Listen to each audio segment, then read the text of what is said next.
show. This is Elevate with Evani. I'm really excited to be here. This is the first inaugural episode. So I know I had told you guys earlier this year that, or actually last year, that the show was going to be on this year. I have with me a special guest. This is Enoch from Mountaintop Studios. Hey guys. Would you like to introduce yourself to the people? Well, I'm Enoch from Mountaintop Studios. I'm a filmmaker, photographer, videographer.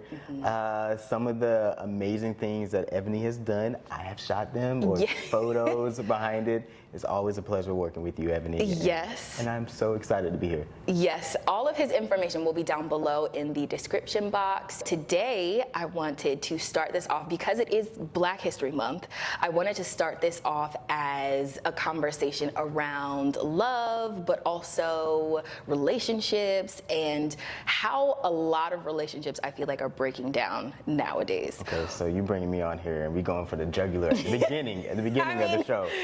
Okay, well, you're one of the people that I feel like have a lot of experiences with people from different walks of life. So your perspective specifically, you probably would have more insight than the average person. By experiences, do you mean failed relationships? Because I have those.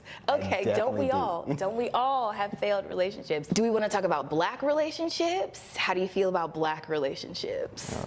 My experience would be in Black relationships, because I've only dated Black women. Okay, so I would say that would be where I don't want to say an expert, but that's what I know more of. Okay, why don't we go with what you think you're seeing on social media right now? Because I think that's also part of the conversation. One of the things that I believe people are listening to is too much of social media and the platforms that they log into. They're super wired, and it's like, well, you kind of have to unplug, and what's going on in real life. So in your real life, Black man to Black woman, what do you see? What patterns are out there? Black men and Black women are fighting. We're at each other's throats right now.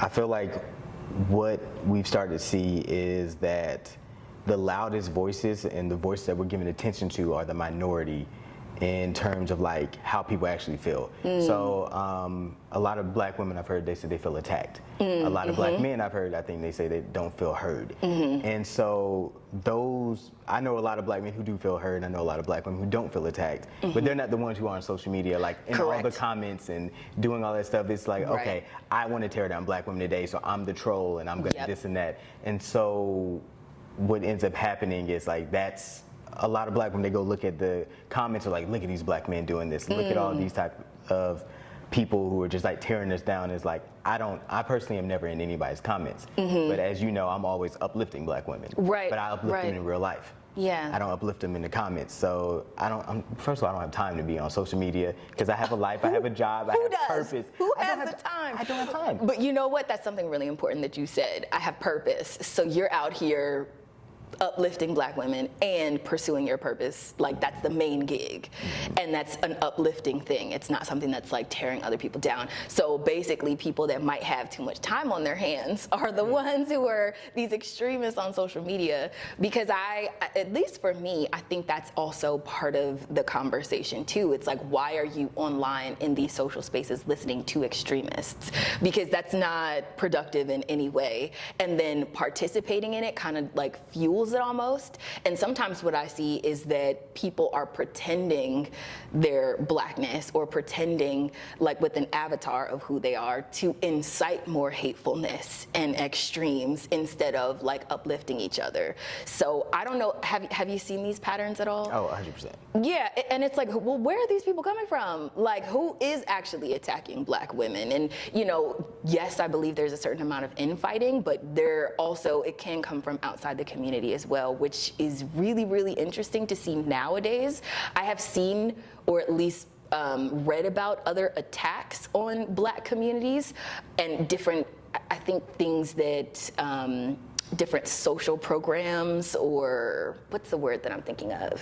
I mean, it's like different radical groups. I know, like, even like with our protesters, typically there's always radical groups that like come into, like, they want to ensure like chaos and anarchy and stuff like that. And so instead of like, we're peaceful, and then you'll see like this one group of people who comes in and like their job is they want anarchy. It's the agenda, right? Yeah. It's like some undertow of an agenda that's coming from outside the community. And I've read about these things before, but it's like, I feel like I'm in it now. Like there's some kind of like surreal attack on the community, and it's manifesting on social media and like in a lot of extremists, like a lot of extreme bro podcasts, a lot of extreme just hatred towards men and like extreme feminism. It's like, this isn't, where did this come from?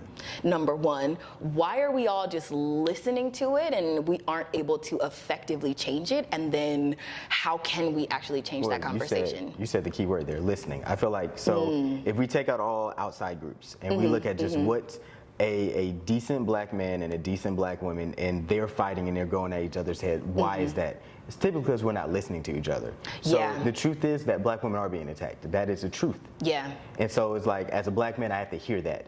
And the truth is also that black men are not being heard in a lot of our different feelings and all that kind of stuff, which is a part of the problem. But it's like, the whole thing is that we're getting into an argument. And when you're arguing with someone, you're so busy about trying to prove your point that you're not hearing. You're not listening. Yeah. And so that's what we don't do. We don't have conversations anymore. It's like we both have valid points, and it's like, I don't think any true black man wants the black women to feel how they're feeling, and I don't think any true black woman wants black men to feel how we're feeling, but we don't understand it because we're not listening to how each other feels.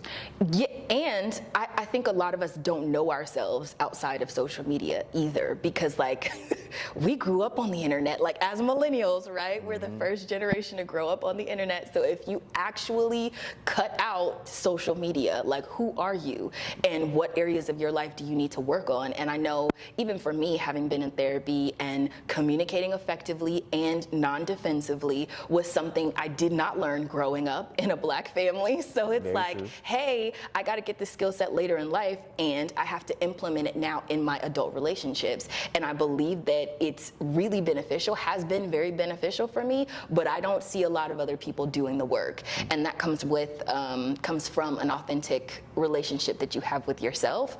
But I don't see a lot of people out here that are genuinely like, yes, I signed up for therapy. Yes, this is how it changed my life. Yes, this is, the new trajectory that I'm going on. It's usually a lot of just, again, the fighting and listening to a lot of the poison and the toxicity online. But very true. But also I know that with black women, it is like a lot of my black women friends are in therapy, and they're like, they support each other, which is great. I'm a person, I'm a proponent of all black people should be in therapy. But as a black man, when I tell other black men I'm in therapy, they're like, why are you in therapy? No. Like, why? I mean, but again, the patriarchy. But it's like, why are you talking about feelings? As black men, we're raised in the society of like, you have to always be on guard. You have to always be hard. You have to always, almost like watch you your still back. need your defense mechanisms. So like, don't put them down. We can't talk about our feelings. We're not supposed to cry. We're not supposed to be soft. We're not supposed to tell our feelings. Too toxic. I mean, so that's what we're raised in. So like, and then, but it's not just, it doesn't just affect black men, it also affects how black women treat us. When a black man is crying to a black woman, oftentimes that's seen as weakness. It's like, you can't protect me.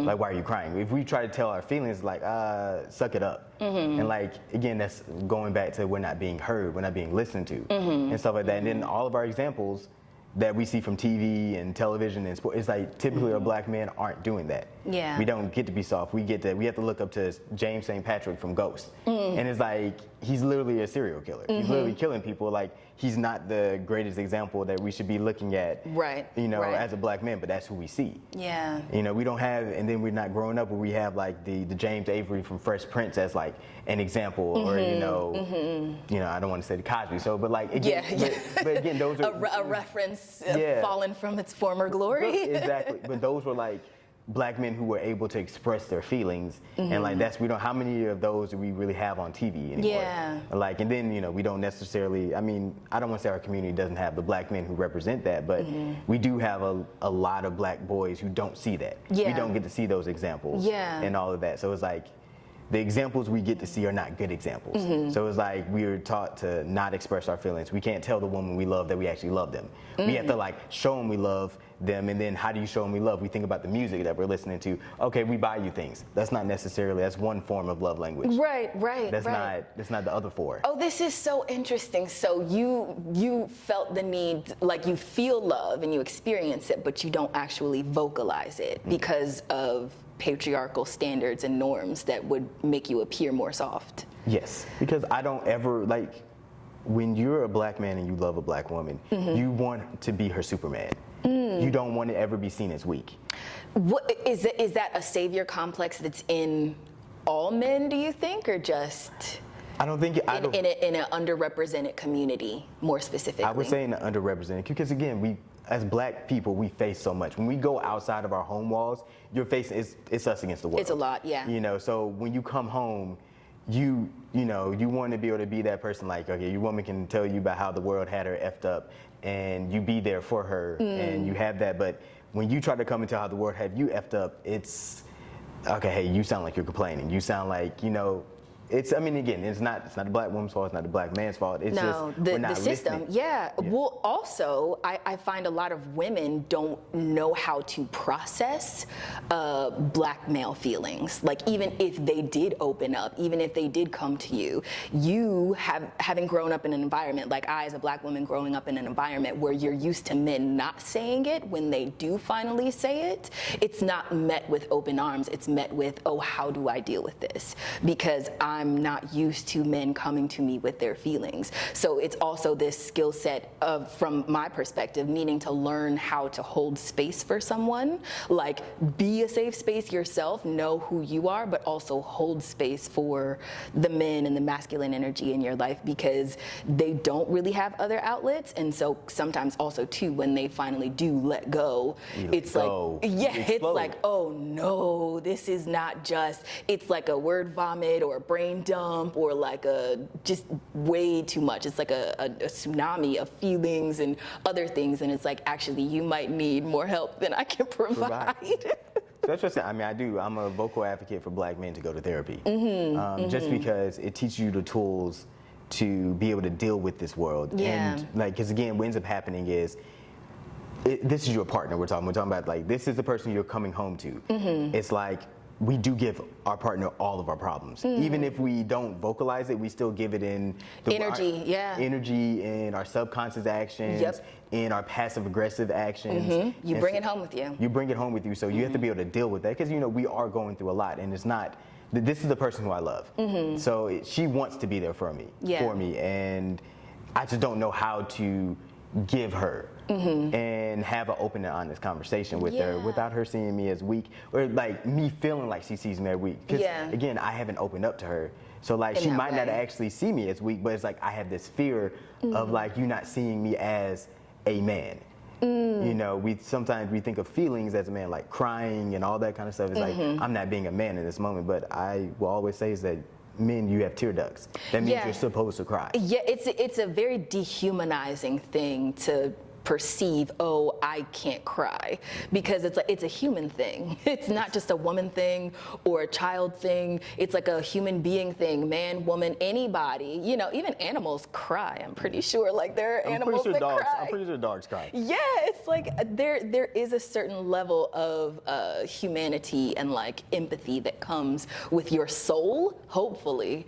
And I think that men have been like conditioned or socialized outside of their natural emotional selves. So what was the trigger for you? What put you into therapy, or what made you start going? Because what I find is that, like, yes, it is a very beneficial tool. Yes, I love it and use it, but getting someone to start, it's a lot of initiation excuses and justifications that people go through, and it's like you actually got to start. And then I always tell people, shop around, date your therapist a little bit. The first person you meet might not be the one for you, so figure out who is. Date your therapist. Yeah, and like figure out like how you can move forward in this process, because it does benefit you. And I don't know a lot of men who go all by themselves. A lot of times people in general, this isn't just men, not just black men, people in general don't go until it's too late. You've already crossed the point of no return.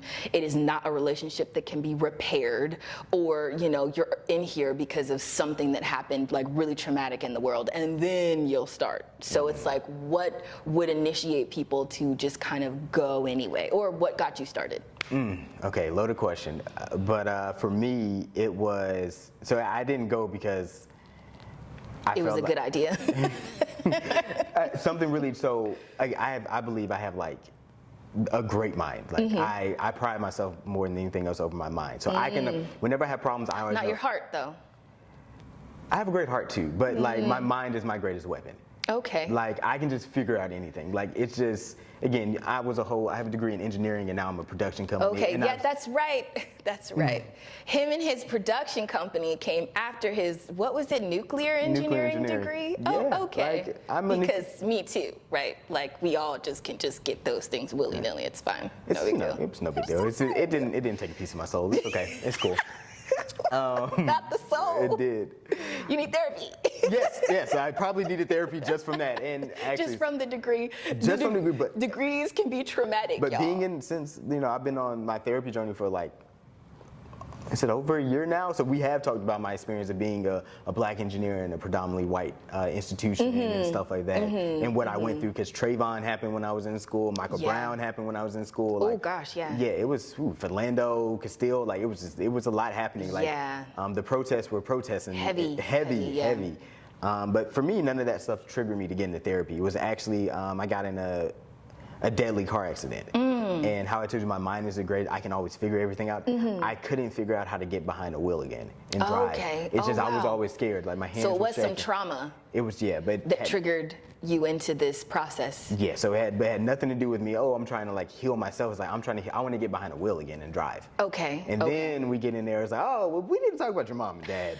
Oh, we need to talk about the things that like are inhibiting you of being your greatest version of yourself. Oh, wow. We need to talk about your communication. Okay. And then it's like, whoa, pause. Okay. I just came in here to try I want to drive. I just want to drive, and it's like, and I think what really stops black men in particular is that there's a level of we like to be praised when we're great. But we don't like to be told when we're not being great. Oh, okay. So like rejection sensitive. Yeah, I mean it's one of those things like, okay, I've been successful in a lot of things. I'm not trying to brag, but I've been successful. So like my communication overall, unbiasedly taking a step back, did need work. But it's like I've been able to get this far with my communication being trash. So is my communication actually trash? Oh, okay. You know, that's how you feel. If it ain't broke. Exactly. So, but what if it was learned broke, and then you've been able to like ride it all this time, and then somebody is like, hey, this is broken, you should probably do it differently. So was there resistance there? Oh, at first, because you felt like, my way is fine. I went into therapy. I'm the greatest thing since sliced bread. Oh no. You know, and that is not that. I will tell you right now, that is not the attitude you want to go. No, you gotta tell that ego to take a back seat. And I always advocate too, people want to turn the ego off. It's like, I don't know if you can. I've never met anyone who is able to completely click the ego off, or like the negative self-talk, or like that voice in the back of your head. But I do know you can turn it down and not give it as much attention. So what I had to realize, I had to put my sword away. So again, I'm Aries, so God of War, so I have a lot. Lord. I know. I have a lot. All the fight energy. I have all the fighting. It's always a battle. No, it's like, it's not. As I'm like, I need to battle through why can I drive? No, but I had to go into therapy, like put the sword down. Yeah. This is not a fight. This person who's, giving me therapy does not have, they're not trying to defeat me. Dismantle your defenses. So I had to just like, it took me probably 2-3 months for me, like, because everything, like every answer I was even giving in the beginning part was like, it was coming from a defensive place. Like, I'm trying to outthink the therapist. Oh. Like, I mean, again, why would you try and do that? Listen, okay? I was trying to do things that were not helping me and being beneficial. So. This is a lot, even in therapy. Like, I'm not even your therapist. It's a lot. I mean, Lord, wow. Bless this man, because he's an angel. So it was a man. Yes, I have a black man therapist. Okay, So that's that interesting was because really- it's a very female-dominated field. Yes, so I did have to shop around to find him and stuff like that, but it was important for me because I wanted someone who had a similar experience growing in America. Like, I didn't even want to be somebody who was from the outside. I wanted Sure. you're America. You know how America treats us. You've Sure. been born in it. And the history there And history that there. people might so not he have in understands the me family. on a certain level. So he's a really good therapist. He actually would always point out that, like, me trying to outthink him. He would, So he got you. he got me. He got me. Like, Good. you know, it was really good. And he just, like, he used the people who I love the most in life to, like, draw connections and patterns from me. And, like, what are they all saying? Yeah. And stuff like that. So that really helped me out. And so then it was like, you know what, put your sword down. Yeah. Like, I've dedicated this hour per week to do this.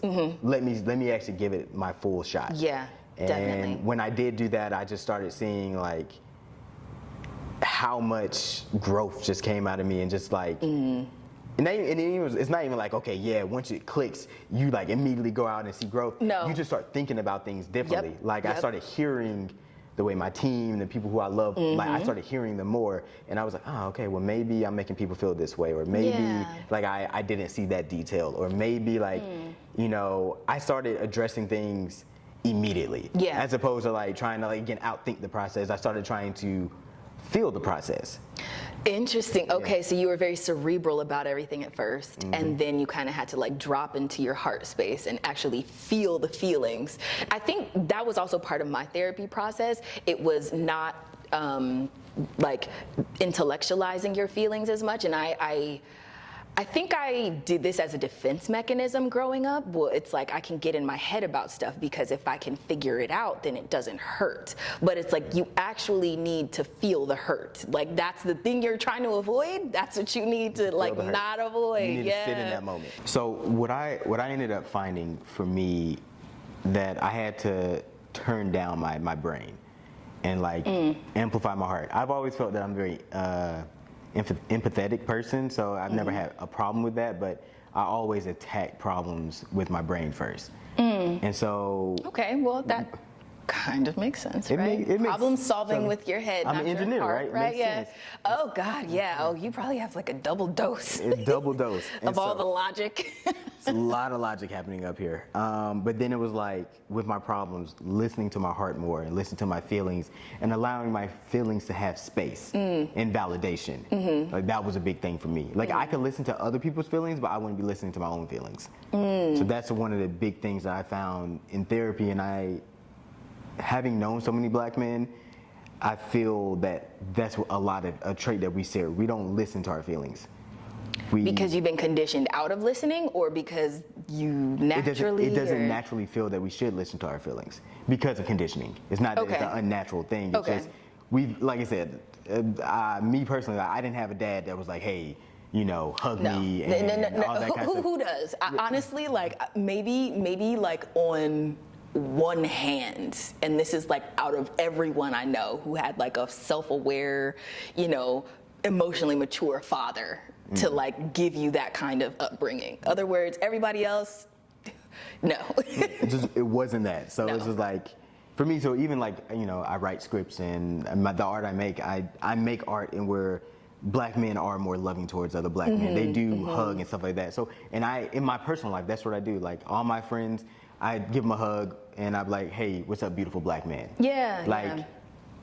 I've never been called a beautiful black man in my life, What? but I call my other friends What? beautiful black man? Yeah, Here? exactly. On my couch today? Yeah, yes, but we don't get called that. We don't get told those kind of things. We don't Are get you sure? I feel like there are some beautiful black men that get told they're beautiful black men. I mean, but like, why are they getting told they're beautiful? Are they getting told beautiful because they're Michael B. Jordan and everyone just thinks you just look great, or is it because your inner soul is a beautiful place? Okay, sure, but who's gonna know all of that immediately? Well, but your friends do. So I tell my friends that. Okay. So I tell my male friends, my black male friends, that I love them. Like, I didn't used to do that kind of Okay, stuff. So gotcha. I'm very proactive in like showing that I care and I feel for them and stuff like that. So I'll hit them up just to be like, how are you doing? Yeah. You know, just check up on you and stuff like that, and like, hey, you know, we can have a real conversation. You don't have to say good just because you Right. feel that type of way. Right. It's just me doing that made me also shift my perspective on how I treated black women. Even though I was a lot more caring and nurturing for them, but it made me like shut up more and like listen to what they're actually saying. So the art of listening then. The art of listening comes from feeling. Okay. In my okay. opinion. So you had to get out of your head, get into your heart space, feel all of your feelings, then treat yourself better, and then treat your friends better. Yeah, I mean, hurt people hurt people. Right. So that's what's happening. It's so like, after you heal up in that way, you now can provide healing in that way for other people. And so even like now, I'll hear black women say things that I disagree with. But the thing about my disagreement now versus 3-4 years ago is that like I don't feel like I have to debate them about the thing I disagree with. Let me just hear what they're saying, because they have a perspective. They're coming from a place that might be trauma, pain, or just their own perspective. So it's not a dominating the conversation. I don't have to do that. Yeah, no. But I think the patriarchy kind of always wires people to win. Like, I want to win. Like, my perspective is the right perspective. And it's like, no. It's not. Yeah, There's no right. We've been screwed in this country. So all of our perspectives are coming from a place of pain and trauma. Trauma, big trauma, capital T, capital T trauma.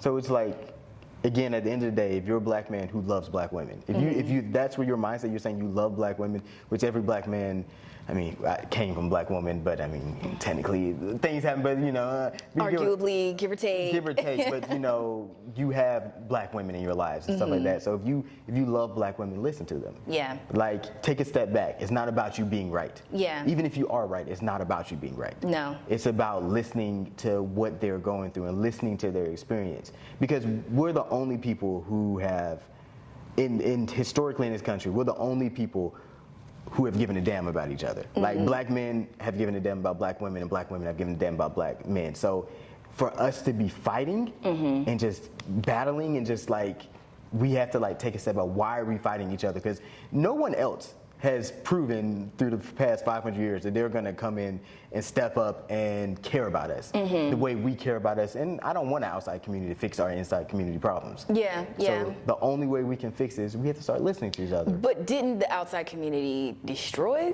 the inside? They did. But I mean, again, you can't. Are you gonna expect your enemy to fix what they destroyed? No, but taking responsibility, taking systemic responsibility, I think, is a thing. It is a thing, but where they. Not that we should sit around and wait for it, though. It's not going to happen. Yeah, no. Anytime soon. No. So it's like, and the problems that we keep happening are exponentially growing if we just sit back and we just keep waiting. Yeah. Like, we have to take the responsibility of like, hey, we didn't create these problems, but they're here. So we have to combat these problems. And we combat the problems with our art. Like, I'm a big component of we combat it with our art. Yeah. I think creators have a responsibility to, like, in terms of our music, in terms of our films, in terms of every single thing that we're putting out there, we can create a new narrative, you know, to help our community. Like, if our music is positive and it's loving, if our films, we see black men loving other black men, loving other black women, we see black women who are nurturing, if we see that, like, young boys and young girls are watching that. Because the media controls the narrative. So do you think maybe having more, not just being a creative, because I think that is good, but like you would have to create on like a mass scale, or like have the influence so that you can influence, like get into the places that matter the most? So I say there's a difference between being a creative and being a creator. Creatives are just creating something. Creators are creating something with a purpose, with intention behind it. Like, they know where they want it to go. They know how they want it to help. Every single thing is very intentional. So I say and both have their place. They both have their place. Like I said, I mean, I want Lots of overlap. I want black people to get to a point where we can just be creatives. It doesn't have to be like we're trying to save the community with every single thing we do. Right, yeah, no, that's a lot of pressure. It's a lot of pressure, but I feel like a lot of us aren't taking any of that on. We're just like, oh, we just want to create for creating and stuff like that. And it's like, we're not necessarily in that place, because it's like, why is it so easy for black people to create comedy? They always give us comedy. If you go look at all the movies, that if they give us 100 movies every year, 70 of them are comedies, 20 of them are slave narratives, and 10 might actually be something that can further progress the community.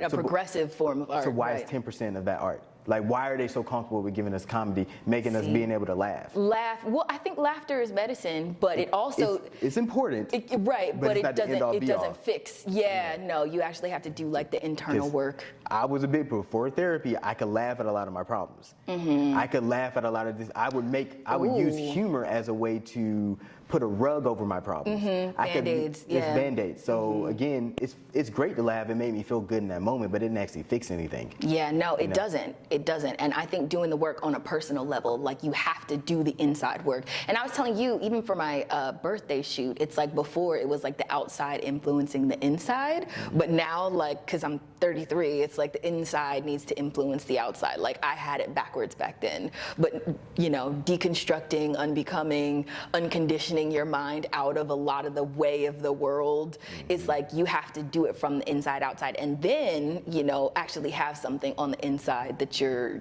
like very purpose driven about. And you have to look within in order to find the answers and what I believe is the truth of who you are and what your mission is on earth. So I tell people to turn up the inside, and then the outside you'll see remarkable changes. Absolutely. Like, don't search outside. Yeah, no. Search inside. The answers are not out there. They're not out there. Okay, well, my PA is giving me the wrap-up sign. So we're gonna go ahead and wrap up. If there are, because I saw this on a different show, so I'm kind of stealing it a little bit. But if there are three things that you would like to leave the audience with, 3 pieces of wisdom, anything like that you would like to leave the audience with today, what would it be? Listen to the people you care about. Like, don't fight them, listen to them. 2, search within before you search outside. And the third one is that I think that you're already amazing. Like, believe that you're already amazing. Like, and it's gonna be okay. Yeah. Like, no matter what you have to go through, no matter what you're currently facing, it's going to be okay, and you're already amazing. Okay. Powerful. Get that internal narrative, that positive internal narrative going, okay, just as loud as the negative one. All right. Very true. Well, thank you for joining me today. I'm so glad you got to come, because this shoot, listen, it was like a little bit on the struggle bus, but I'm glad we made it. I'm glad we're sitting here now. So thank you so much for coming. I really appreciate it. I also want to encourage all of you guys, if you like the show, if you want more of this, comment down below. If you are interested in more of this type of content, let me know, drop your ideas. I am here for it, okay? Where can we find you? Where are all of your things? Instagram is typically the best place if you want to communicate with me. It's at walkwith ENOCH. So that's where you can find me. Okay. And tell her that you want me back on the show, right? Just tell her. Just be like, yes, we love him. He's great. We want him back on the show. Is there like a men's mental health month? There's mental health month. Maybe in May? Question mark? There we go. I love that. Okay. We'll have that. Maybe he's gone through some more therapy. I will have him. I might be a completely different person. He could have an entire identity crisis before the next show. I never knew my father. Okay, well, thank you so much for coming. I appreciate it, and I will see you guys next time. It has been Elevate with Evani, and I will see you guys in the next one. Bye.